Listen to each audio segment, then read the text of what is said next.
me. In spite of all, I still believe we are all in this together. Yes, it's true. I believe in love. I believe in you.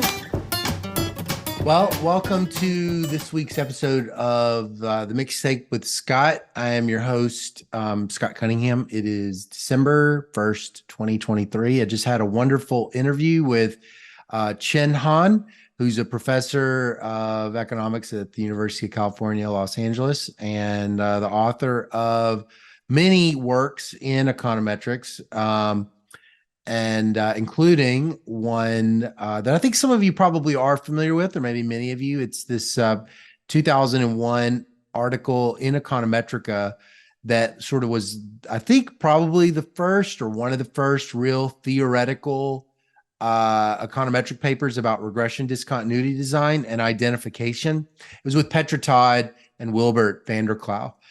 Petra, who I've interviewed before, and Dr. van der Klauuw, who I'm hoping to one day also interview. It was wonderful.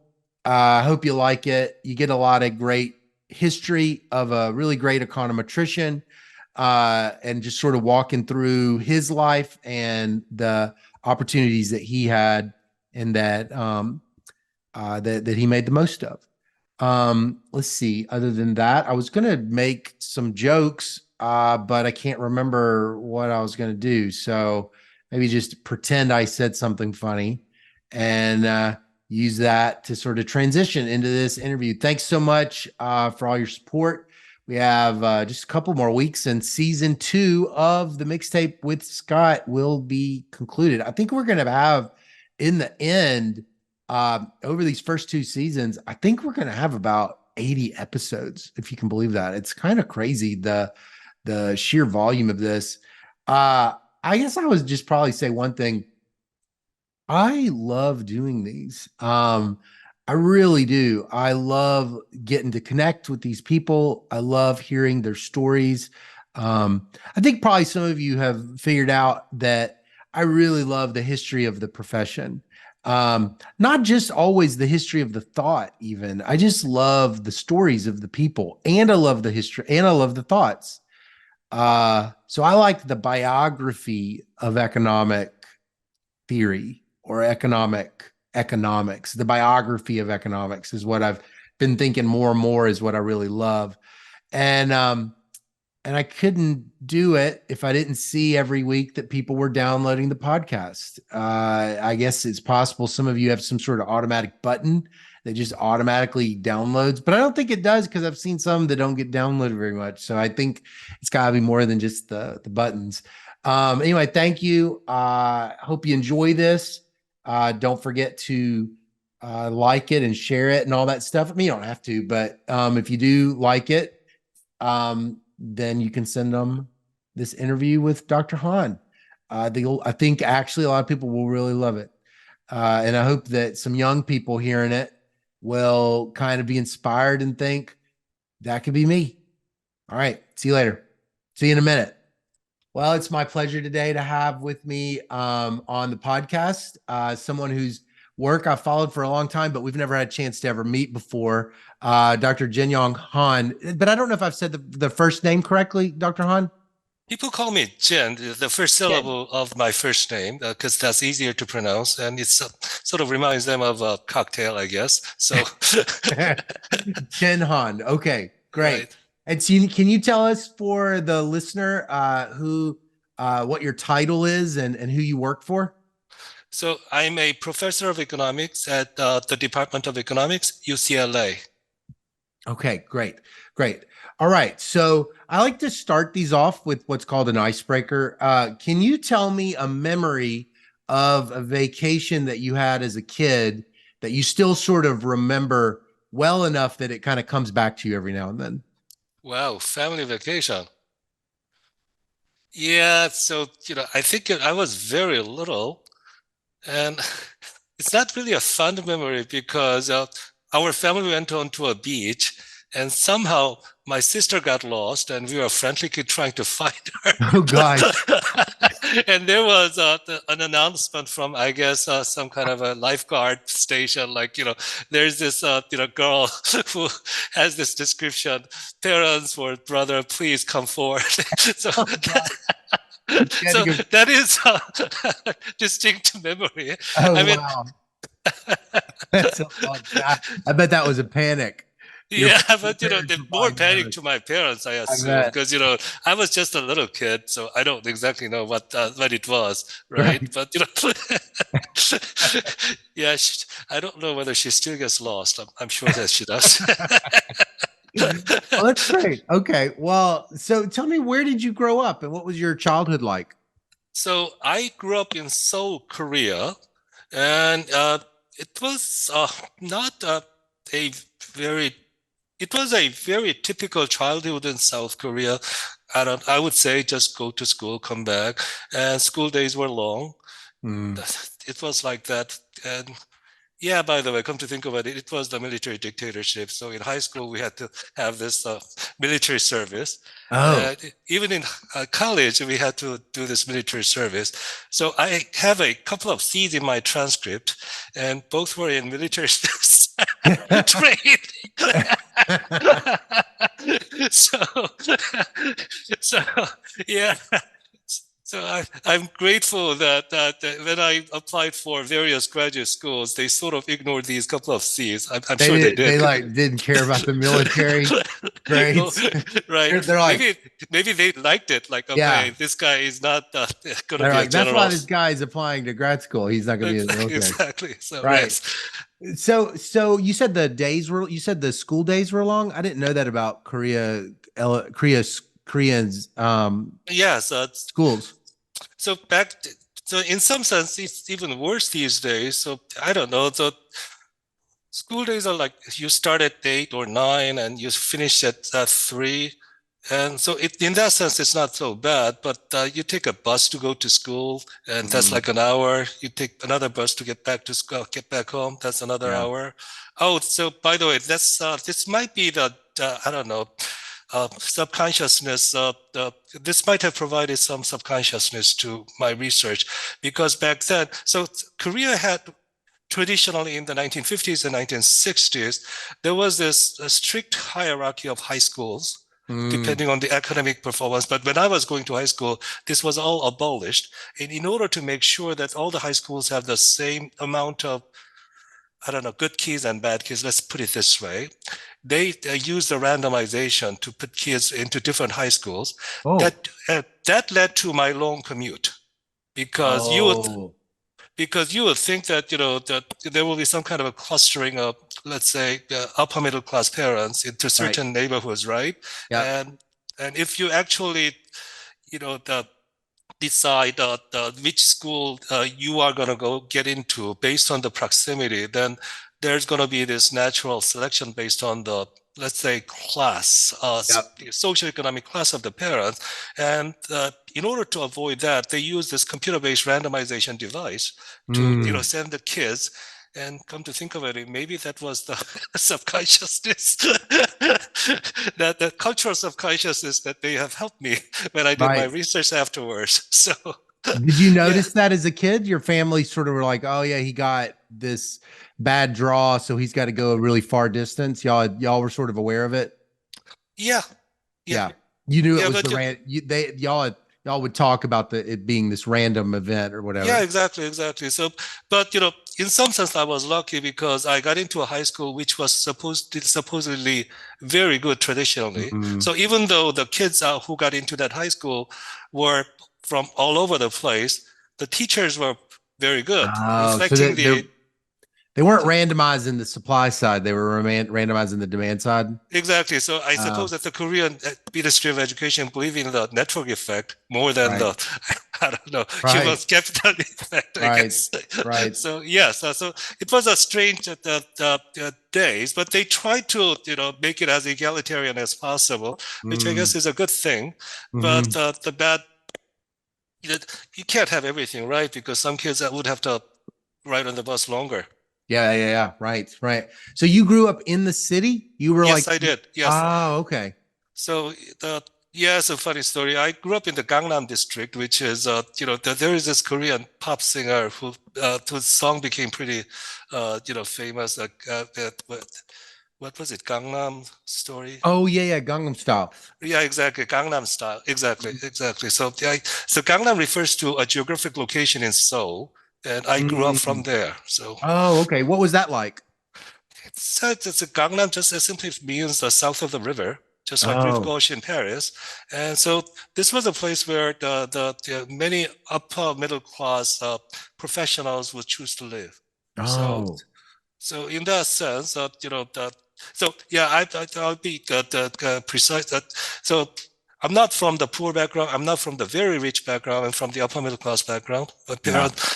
My father was a banker, and so that he made a decent living, but he Hmm. was not part of this chaebol or anything.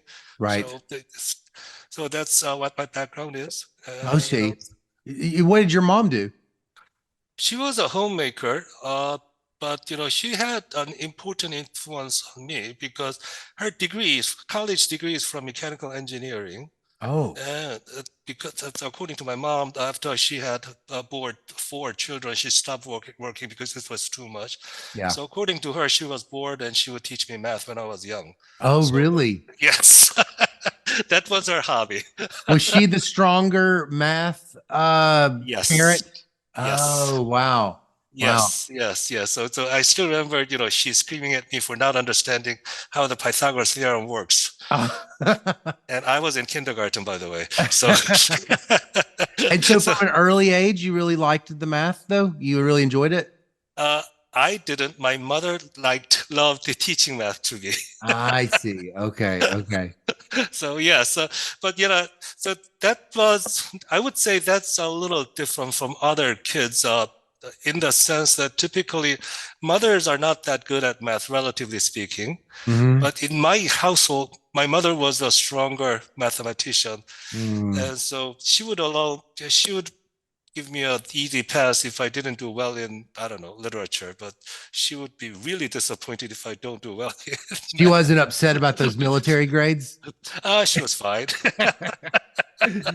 Well, so when you go to high school, what was Right. how big was your high school?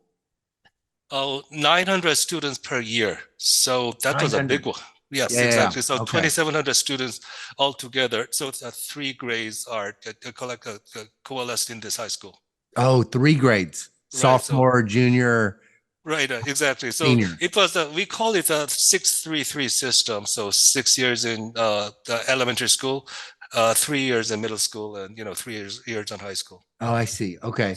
And so if I like could go back and talk to your teachers, they've got 900 kids that they're looking Right. at. What kind of kid would they have said that you were? What sort of things would they probably have sort of noticed about you that made you sort of stand out? So obviously, because of my mom, I was pretty good at math. Yeah. I wasn't very good at physical stuff. Uh-huh. So uh, I guess I was socially, nimble enough to, I don't know, avoid any trouble Yeah. from any of the school bullies. Yeah. But so I think I was socially, adept in this regard. But Mhm. I don't think I would have stood out as a physically fit type anyway. Sure. Sure. And I don't think I was really good in literature anyway. I still remember struggling to understand the meaning of a poem because I Yeah. couldn't. Yeah. Yeah. Sure. Sure. That makes sense. Right. Yeah. So you really stood out as strong in mathematics amongst your peers when you were in high school. I think so. I think Yeah. so. Yeah. So you end up going to so when you were in high school, did you have like at the end of it, did you have any notion of what you might want to be when you grew up? Not really, because I was just a kid, and Mhm. my mother decided that I would be good at chemistry. Don't ask me why. Okay. And my father said that I should go to economics department. Oh, Uh, and then, that was it. So, did you have to decide in high school? I've been learning more about these international Yes, exactly. differences. You had to Exa- decide in high school. Exactly. So I have to decide what my specialty would be, major would be in high school. So Mm. I wouldn't be applying for a college. I would be applying for a department in a college. Ah, okay. So that I don't know whether that system is still there in Korea, but it was like that back in those days. Mm. And so my father decided that I should be an economist. And in hindsight, it's sort of a residual legacy of this, again, military dictatorship, because Mm. so the Korean development, economic development is a fascinating story, but this military dictator could be described as a benevolent dictator to an extent that because he took it upon himself to develop South Korea in this rapid development phase. But Mm. then he was a military general, former military general, so he decided to use a bunch of economists as sort of a bunch of MBAs for Mm. Korea Incorporated. Let's put it this way. Uh-huh. So there was a lot of respect for the econ PhDs back then, Yeah. before market economy took over the role of the government What substantially. kind do you remember the names of any of the like or where they were pulling them from? Was it like particular universities and that they were bringing in these economists? By universities, you mean the American universities? Because most Or of them were trained in the US. they were Yes. was it coming from like the Chicago school or I know that Chile brought in a bunch of Chicago economists I think they were just all over the all over place. the place. Right. But one economist who was, I'm told, influenced by the Chicago school, made an important transition from the government-led economic policy to the market-led economic policy. So there was the pivotal moment when this particular individual was the favorite of some military general, Mm. and he convinced I don't know, top the president that this is not the way to manage the government, the economy any longer. Let's move on. Right. Let's something along that line. Right. So it somehow the democratization of Korea that it was brought in a pretty smooth way because these economists who had this liberal, by liberal I mean the classical English liberalism as opposed to the American liberalism. Yeah. So because of this these economists came with a liberal attitude. They bit by bit convinced the powerful men Mm. that democracy is not such a bad idea. And Was that when you were young or was that before you? Yes, but it was. So people claim, obviously many people take credit for the democratization and stuff, but from my perspective, it was a gradual effort. I think it's a unique, perspective. So I don't want to push it too far. Sure, because sure. I will end up, insulting some political scientist. Yeah, sure, sure. But I'm just trying to, to emphasize the important role that economists played behind in the shadow, like convincing various powerful men that let's let the market decide. Right, right. Why do you think your dad thought econ would be the better fit? And why weren't you doing math? Why didn't you sort of say, I need to go and do a math degree because I'm so good at it? Not really. I thought of actually going to the law school momentarily because I knew that the private sector was becoming big. So I sort of thought that, with my math skill, I might be a good lawyer. Yeah. Not yeah. in the criminal court, but somehow I guess my father was still convinced that this old style, the way of running the economy would persist for quite a while. I mean, we never had an in-depth conversation, but I'm sure that was his thinking. And besides, he was a banker, which means that he was heavily involved in interaction with Ministry of Finance and stuff, and he had to follow the how should I say it, directive from these ministries, anyways. And so maybe he might have his perception about the importance of the government may have been a little bigger than in the reality, I guess. I see. Got it. Right. Because that would probably create a lot of stability if the government's going to continue to use economists the way they have. That your dad might be thinking it's like a great job. Exactly.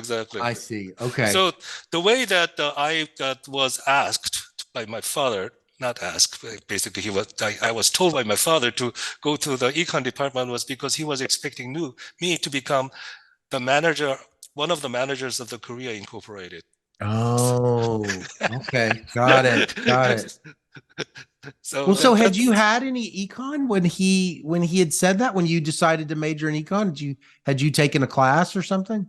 in high school. No, there is no economics. So I just Oh, I was like, this is your career, and I was like, I'm a good, back. So this is not going to fly among the Korean high school kids these days anyway. But back then, I was like a, very passive, right. traditional the types of. So Oh, so I'm coming from a different background, from a different era in some sense, yeah, sure, sure, right? sure.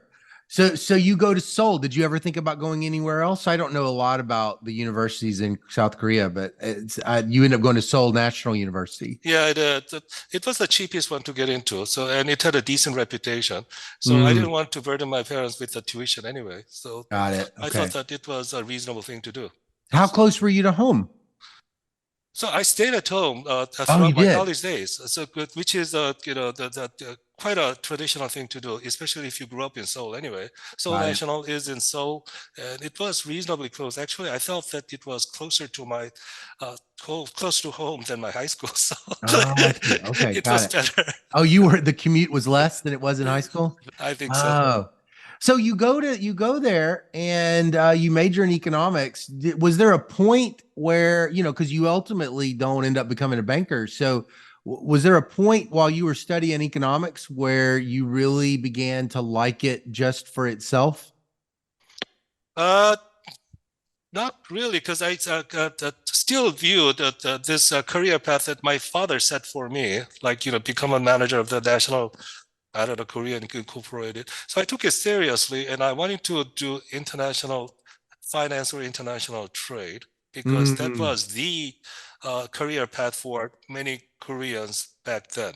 mm, Because Korea, just like China these days or Japan back then, was heavily reliant on the international trade right. for its development. So international economics was a big deal. Yeah, yeah. So in fact, so this is so the, so that's odd, but the reason why I chose to go to the Harvard, among many reasons, is because Jeff Sachs was known to be a very Oh, competent and very respected economist, right. international economist, and Yeah. many of my professors in my alma mater said that, yeah, this is where you go to learn under him, under his Oh, supervision.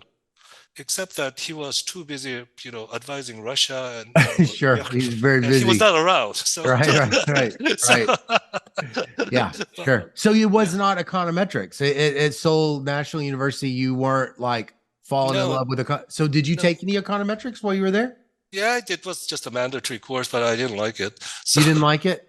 no, I Huh. didn't like it. It's so I guess it has something to do with the fact that they were teaching the old style, Coles Foundation style, large modeling, that type of the Oh, econometrics, right? I yeah, yeah. guess, and I was so I guess so in some sense the timing was right for me so you were going to ask me, I guess, about the causal inference and stuff like that, the Hmm. microeconometrics. So back when I was in graduate school, these movements were making a small dent bit by bit. The microeconometrics, I wouldn't call it a revolution, but evolution.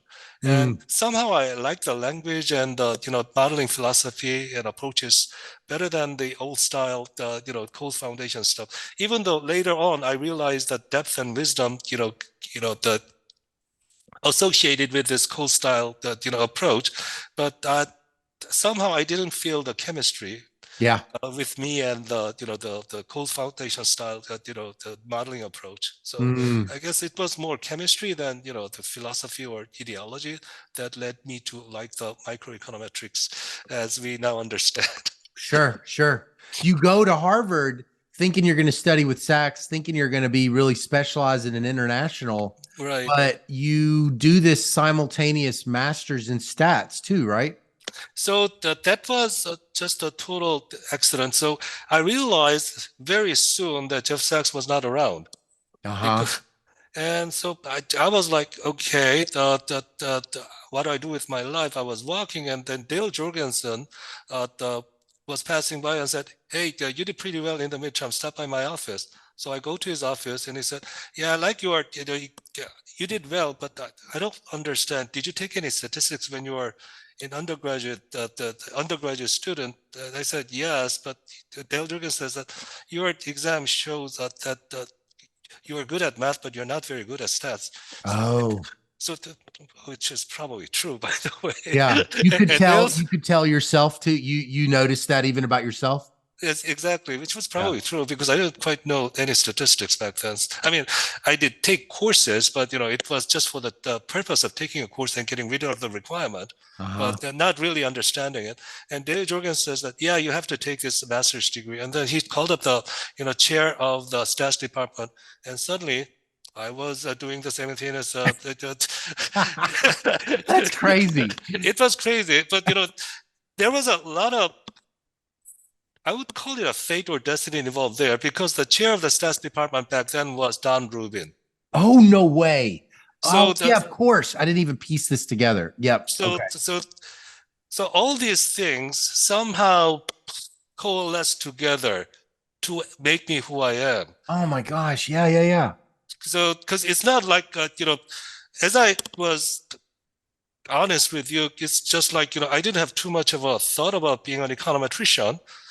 I wanted to become an international trade or international finance person, go back to Korea, become a manager of the Korea Incorporated. I mean, that was the plans laid out by my father. And, I didn't have any other option anyway. And so that's what I was going to do. And then suddenly, somehow Dale Jorgensen says that I should become an econometrician. And I'm like, yeah, he's like a father figure to me. My father's not around, so right. I'll do it. You did it.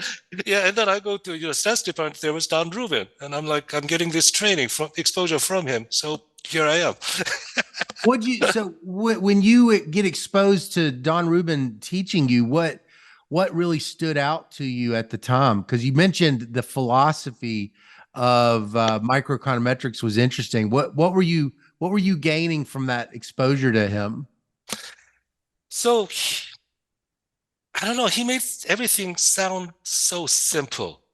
And because back then I was trying to understand the meaning of instrumental variables, because I could follow the math for sure, but what does it exactly do? I could never understand, because other than the math. So I guess the back then instrumental variables was. And what year is it, Dr. Hahn, when you're in that matchup? Because I had your Vita up, but I've already closed it. So I entered in 87. So 88 would be the year when I was being introduced. It's way before his work on IV, but he's teaching you IV in the class. No. He was just teaching the importance of the Neymann's randomization and importance of that. And so this idea of some variable being random being important to elicit the causal direction, that was already, in his lingo, let's just put it this way, even though it was not explicit. So that was an important lesson. And I was lucky enough to have, Hiro Imbens as my secondary advisor, because Hiro was, trying to learn this. So all the stars were aligned for me, that in the sense of making me well prepared for this causal analysis, because Imbens would have just gotten there, right? He goes there in 1989 or 1990. Yeah, something like that. So, so he came in when I was still a grad student, and then what kind of exposure do I have? Other exposure. So I TA for Josh Angrist. Yeah. So these people that had this special lingo that I wasn't expecting, but somehow their choice of linguistics, I guess, made an appeal to me, because, instrumental variables and the asymptotic distribution and all that stuff, I could understand the math and everything, but I could never follow the intuition, right? And so these people were, teaching me intuition. You were learning the intuition about IV when you got, like, when Josh and Hito get there, that you're really starting to get it, right? You're getting the late theorem. You're getting the late theorem right at the beginning of it. Yeah, I guess so.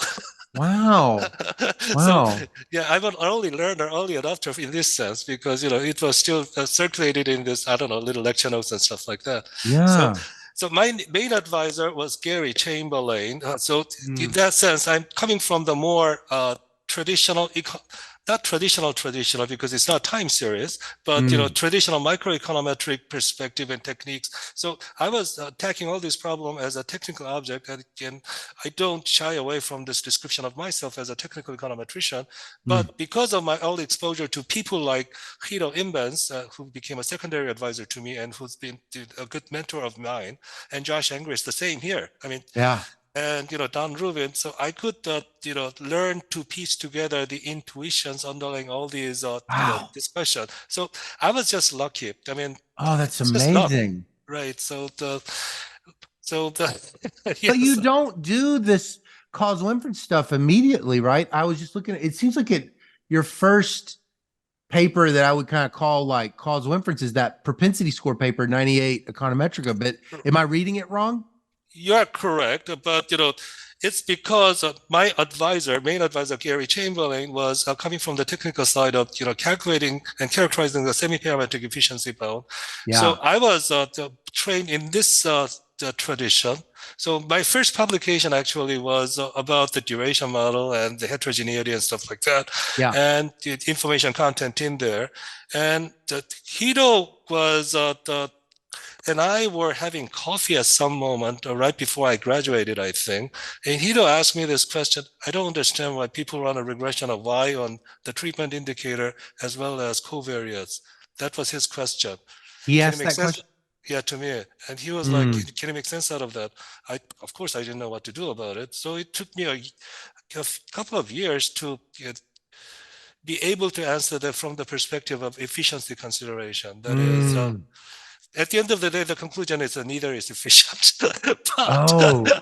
But in order to do that, I had to understand the efficiency aspect of the causal inference. But the problem is that I had to understand the language of the causal inference from that point on. So even though my training was primarily focused on the technical side of econometrics, I had to learn these things from the scratch.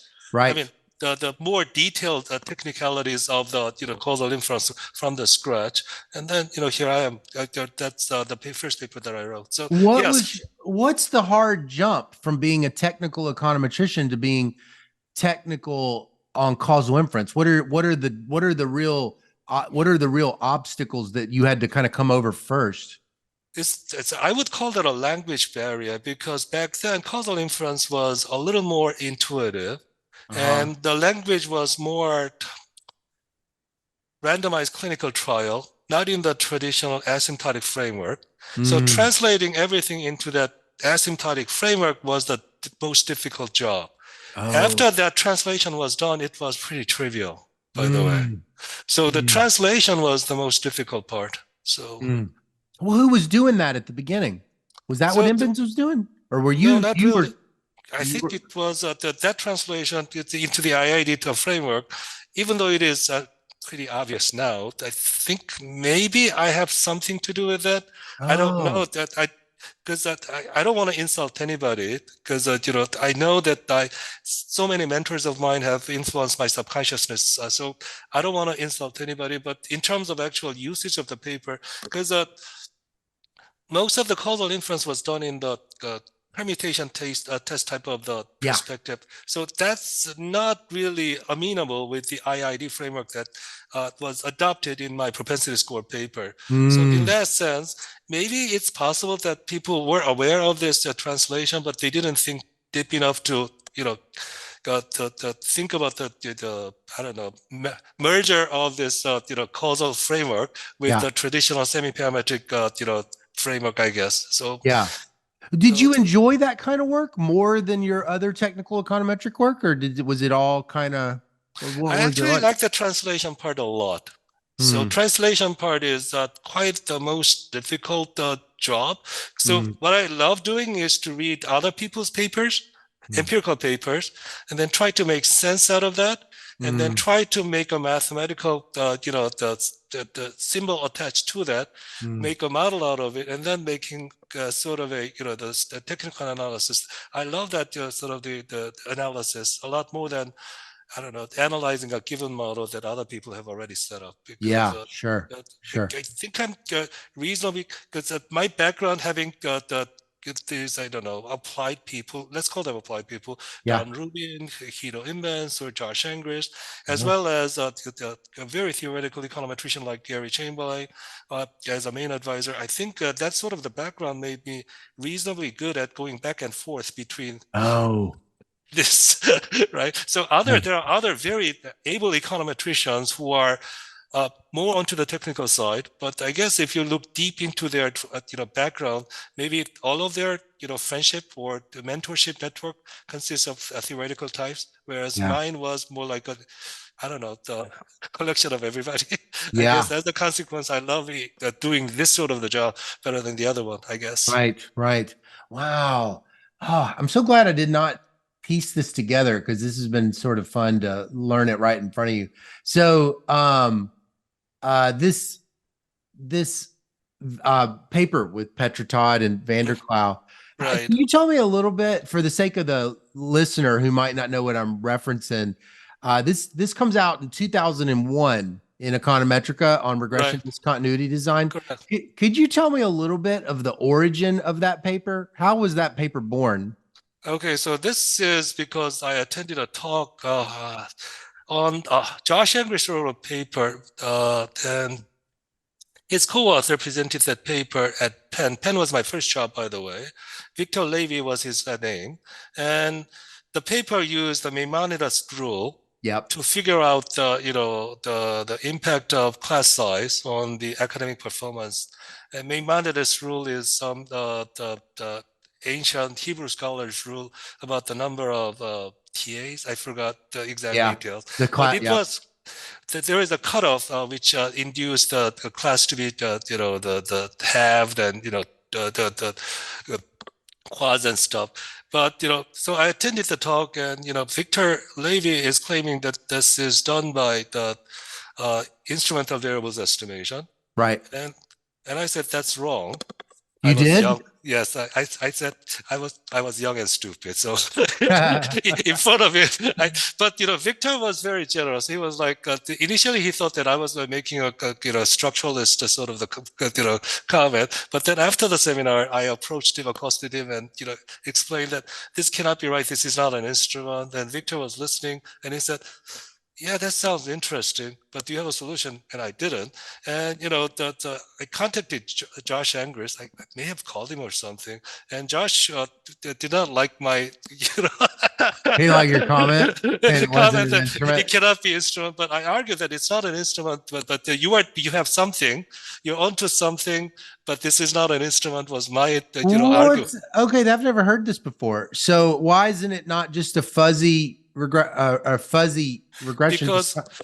Because the point is that regression discontinuity gets basically all the identification at the discontinuity itself. Yeah. Okay. Whereas by using the IV, they were trying to get the information away from the discontinuity. And I argue that this cannot be the right way of using this data. How could you tell? What was it in the talk that was giving it away? What were you think? What were you bringing to that talk that was making you see that? Is this something in the past with Rubin or something? So I guess so there comes my, I guess, subconsciousness. So this has something to do with the college admission policy when I was young, by the way. So Korean education is notorious for, volatile admissions policy, because for whatever reason, Ministry of Education decided to change college application policy every single year. Importantly, though, when I was applying for college, they decided to have an equivalent of an SAT, but it's not a scholastic aptitude test. It was a scholastic achievement test. So you are tested a lot on a lot of subjects.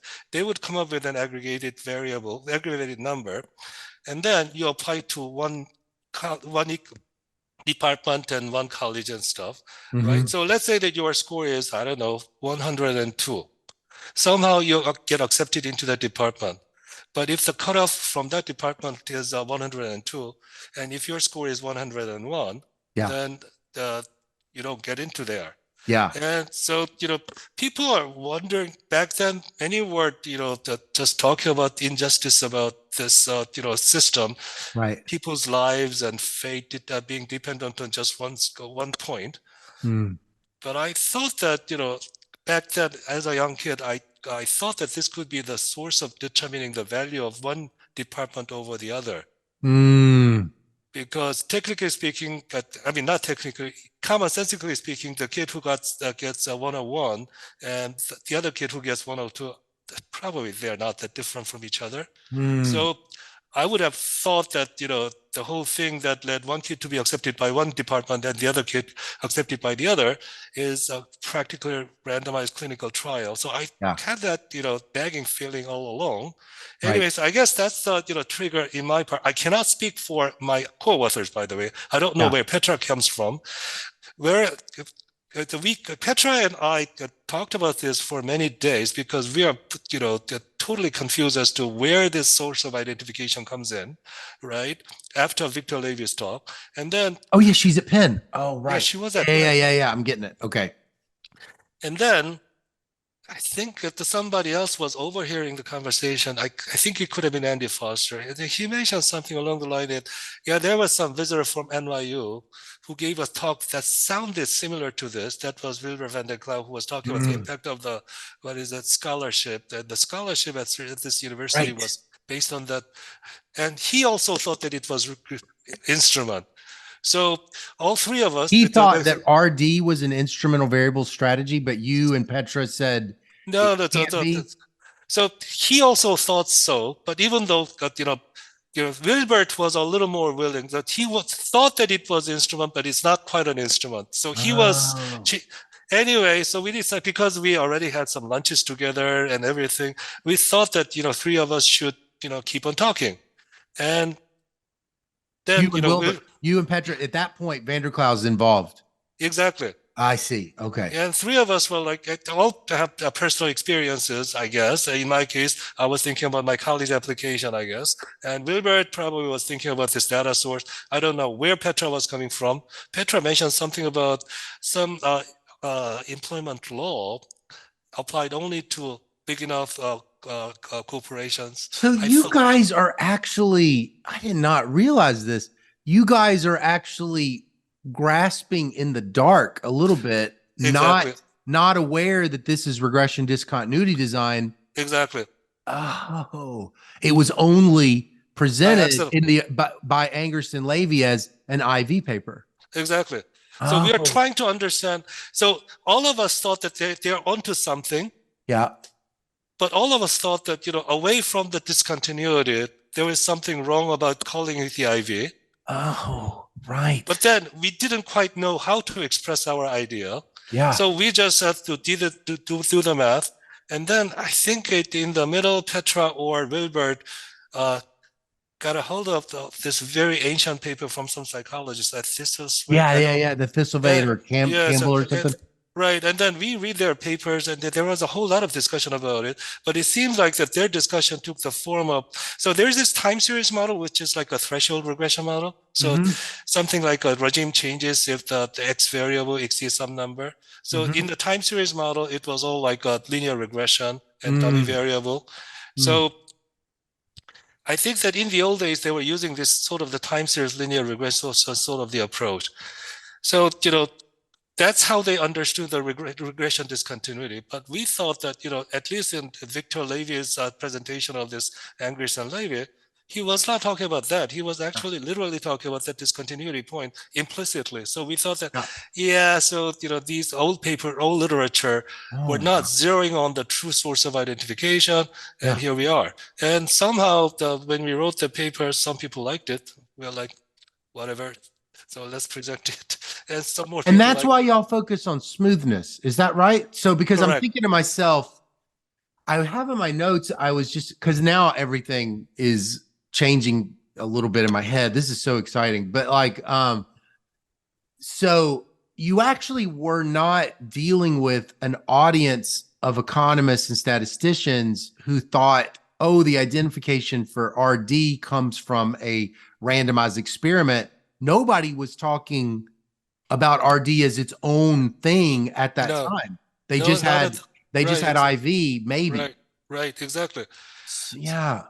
But, it was a good co-authorship because we were just, like you said, scraping for, I don't know, some straws in the dark. All of us were.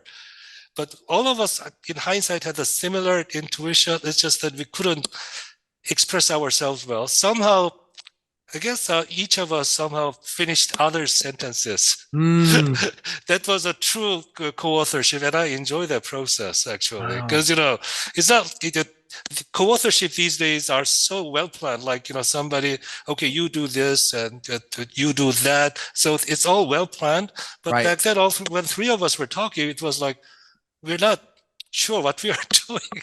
Oh, so neat. Yeah, so I loved it actually. So that was a very creative paper. It was very much, you didn't know where it was going, and you had an idea. Is this right? You sort of could see a little bit of it, but you weren't really sure this smoothness concept would come out. Is that right? Correct. So the smoothness is just like so at least my subconsciousness is about, okay, this kid who got 101 and the other kid who got 102, they should be similar. That was it. But then how do you express it in terms of mathematics? I don't know. We're just talking. I don't know who came up with this idea of the smoothness or continuity, or I don't know. But that was it. So so it was an interesting experience. I loved it. What was the most satisfying part of it when y'all kind of agreed on what the paper was? What did you like the most about that whole experience? I like this idea of co-authors finishing each other's sentences and, reinforcing and, scaling up the other guy's thought processes. I thought that it was the most rewarding part of this paper writing. I mean, I had the luck and fortune of working with other co-authors afterwards, but these other papers and projects were a little more plannable, let's just say. Yeah. Whereas this one was completely, totally dark. Right. So, what an exciting thing! And so when did you notice that?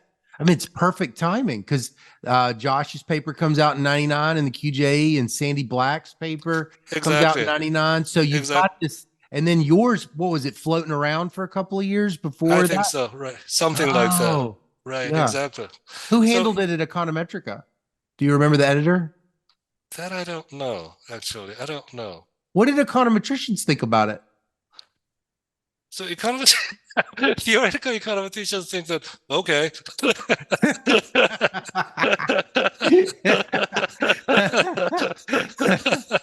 I mean, it's like I said, I mean, for me, this is a translation job, right? Right. So I sort of got, in my mind, I was translating what these people, Sandy Black and Josh Angris, Victor Levy, these guys were doing. And later, let's see, David Lee had a similar idea, but I think that David is a little easier because his paper came out after we had this methodology cleaned up as a math. That Lee, Moretti, and Butler paper? The close selection paper that he exactly does? That's what I'm talking about, because he could already zero in on this idea that discontinuity can give you something, whereas Sandy Black and Josh Angers, they were just scraping for some ideas in some sense. So, but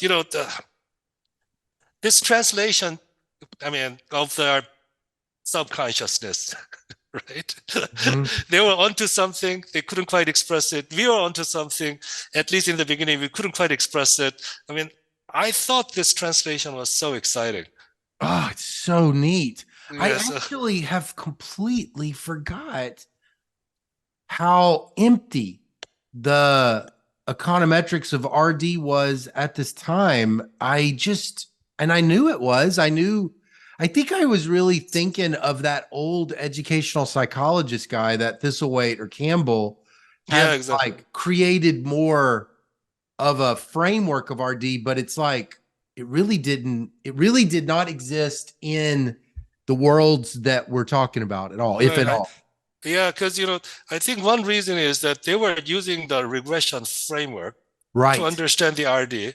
Yeah. But I think that's the reason why framework setup is so important to understand the intuition, because they might have had the right intuition. I don't know. But if Yeah. as soon as you use the parametrically specified linear regression framework, Yeah. then you deviate from this your own intuition, I think. Right. So, in that sense, this little translation job was so satisfying. And yeah, of course, that I hope that Wilbert and Petra would still have the fond memory of us finishing each other's sentences. Yeah. Because I still do. I love that. Why do you think, Chen? Why do you think you're so good at this translation job? Where does that come from? Am I good? I don't know, but I guess I'm a foreigner, and so I mean the language barrier is something that I need to overcome, right? And early on, the one thing that I needed to overcome was that because I couldn't, parse out the how should I say that colloquial expression and everything, I had to, to look at people's faces and to, notice their facial muscles twitching. Yeah. As a signal of what they're thinking. So I guess I was trying to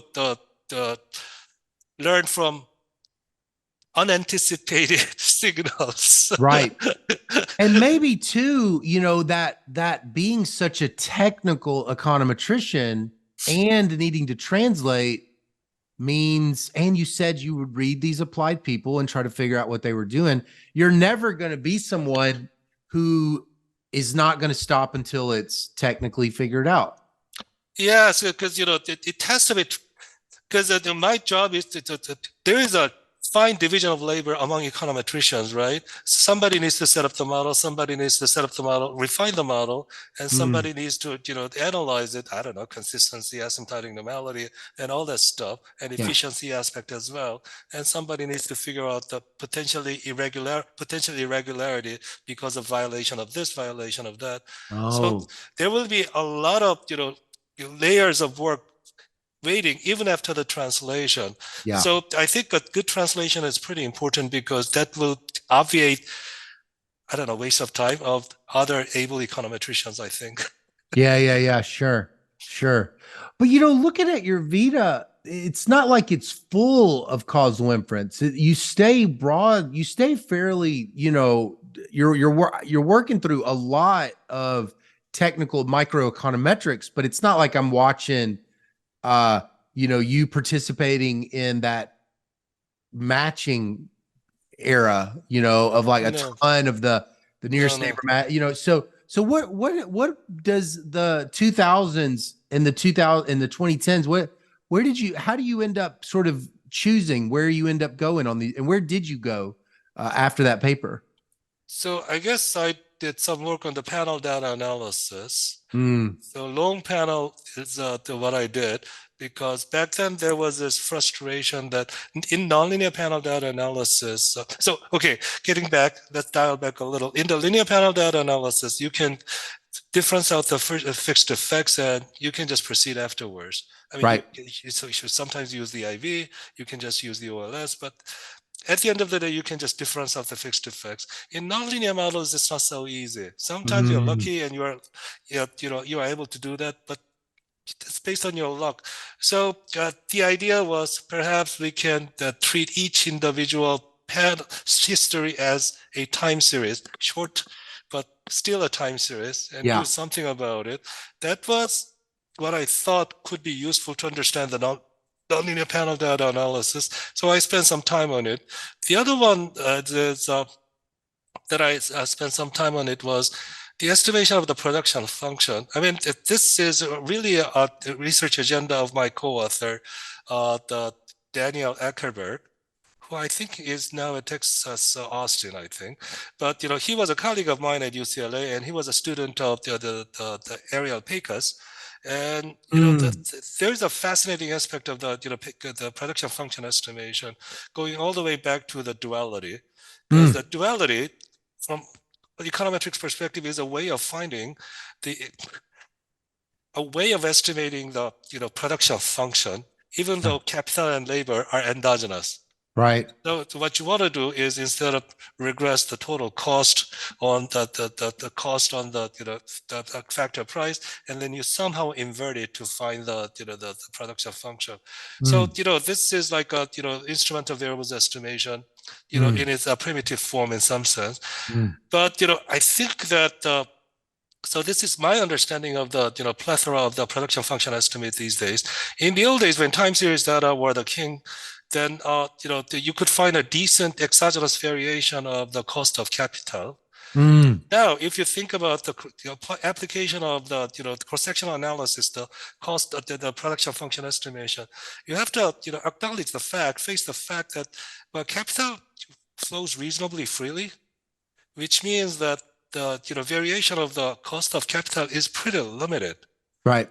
That means that the IV estimation using cost of capital, if you're working with a micro data set, is probably not going to be that successful, which explains why Pecos's paper, Ollie Pecos's paper has been so, influential. But there are lots of other, small, the issues that need to be tackled. And Dan Eckenberg was a very voracious consumer of econometrics, and his office was right next door to mine. And on top of that, he loved drinking beer and he loved playing golf, both of which I loved. And one thing led to another. I did some research of production function estimation. So that I actually like doing the research away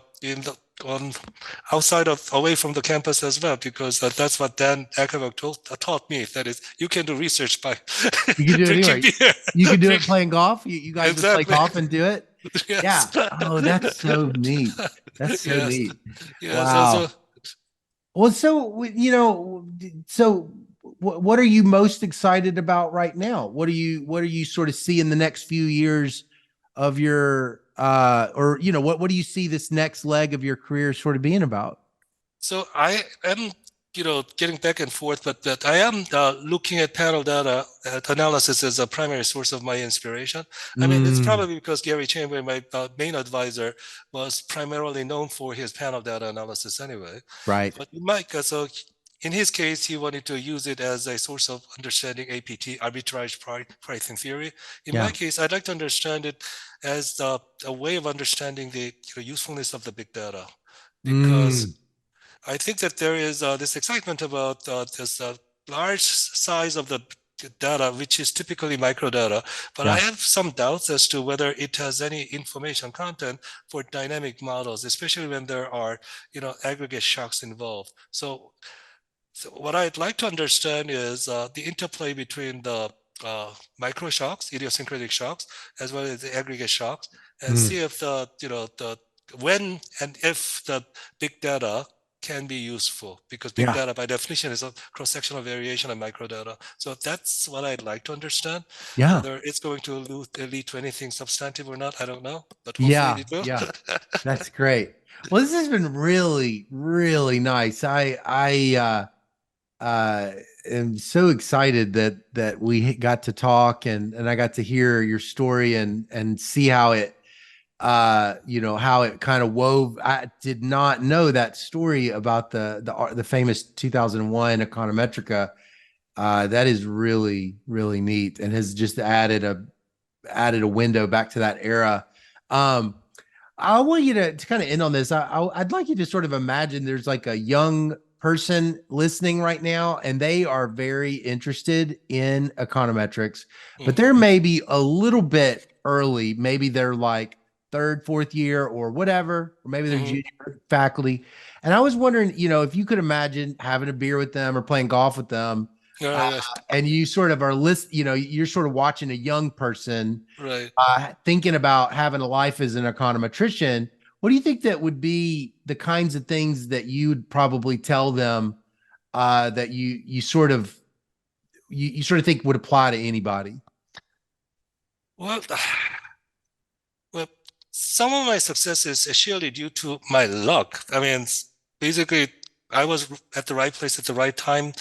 Many of the good-natured seniors somehow decided to help me, or somehow decided not to get offense when I ask questions. Yeah. I mean, I mean, Josh Angus, when I called him up and asked for like, over my comment, he was Yeah. actually encouraging me to think in this direction, which Mm, was important. So I guess, on the other hand, I guess I played no small part in finding my own mentor anyway, somebody with whom I had some chemistry.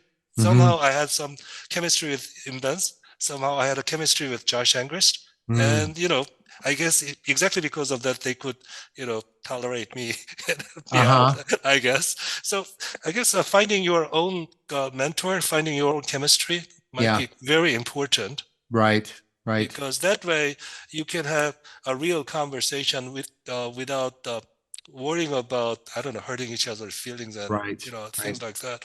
Right. And so luck plays some role for sure, because, it's not like, that I actively sought after all these mentors, but, on the other hand, I had to, introduce myself and everything.